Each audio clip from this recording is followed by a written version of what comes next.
Ito ang workplace ko ngayon. Ayan. Ang Bacardi Lote. Tataniman natin yan. May ibang klaseng gulay at saka halaman. Kapagod.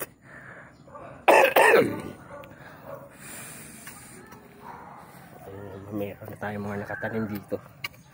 Yung mga ano yan, matatandang talong na pinabata ko, hindi pa na ano. Sunod na araw yan, lalagyan natin ng abono. Kasabay yun nandun sa may bandang taas doon. Yung pagpasok ng dito, andun yung ating mga mais, yung pinya tsaka sili.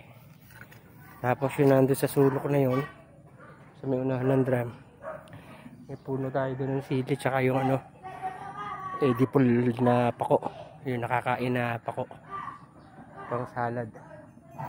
So yung puno doon ng saba, yung mga maliliit na suli na yun, pinatay ko na kasi din yung malalaki para malilim, masyado kasi malilim na doon pagka ano, tsaka masukal tignan, madilim.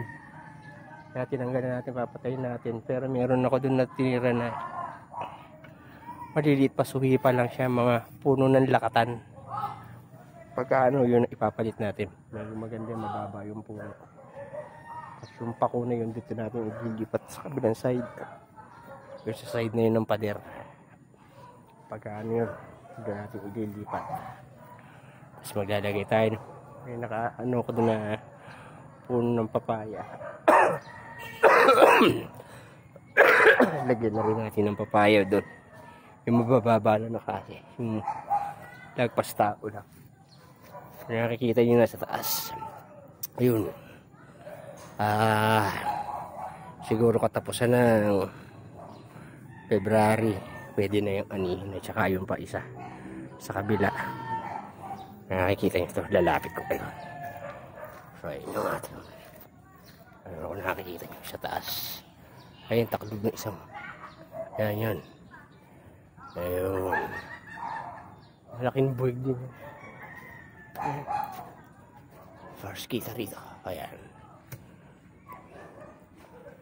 makatapusan ng February, anihin na natin mga no, first week ng March. Madami-dami din yan.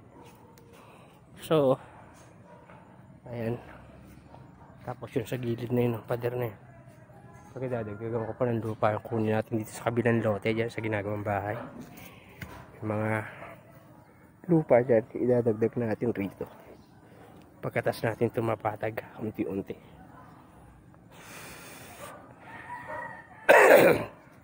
Pagka tataniman natin yun ng mga pechay tsaka sitaw siguro. Tapos dito sa may kabilang pader, future ko dyan, plano ko dyan, maglalagay tayo balad ng ano, patola siguro at saka upo at saka pipino, yung tatlong asin na yung pagsasama-samahin natin. Kasi may naka-ano na ako na yung pambalag na plastic.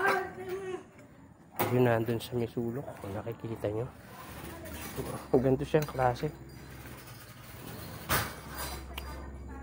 Matibay ito pag ano, duduktungan natin mga alambre para magawa natin balag na tutulayan ng ano, pananim natin. So hanggang dito na lang muna. Minsan panonood nyo.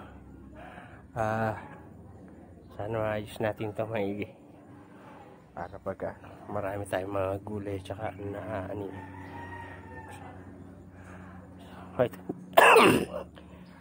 ito may konti papahinga. Hihingal na ako. Maraming salamat.